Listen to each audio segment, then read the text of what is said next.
काय मंडळी, तुम्ही देखील आमच्यासारखे नॉनव्हेज प्रेमी आहात का? आम्ही तर आहोत. म्हणूनच ना या महिन्यात थोडंसं आमचं प्रमाण जे आहे ते वाढवलेलं आहे. कारण आता 1 महिना नॉनव्हेजला सुट्टी द्यायची आहे. तर इथे सगळ्या प्रकारच्या पेस्ट मी तयार करून घेतल्या. आलं लसणाची पेस्ट, त्याच्यानंतर कांदा टाकून त्याच्यामध्ये डाळिया, शेंगदाणे वगैरे वाटून छान त्याची पेस्ट तयार करून घेतली.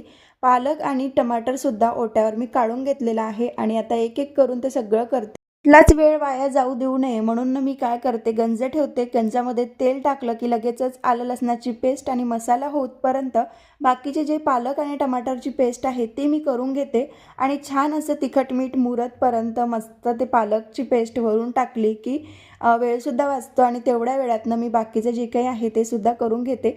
तर इथे कुकरला शिट्ट्या लावल्या आणि सूपसुद्धा मुलाला प्यायला दिला आणि ना त्यानंतर मसाला बघू शकता तुम्ही किती छान झाला. त्यानंतर याच्यात चिकन सोडलं. या तुम्ही पण खायला.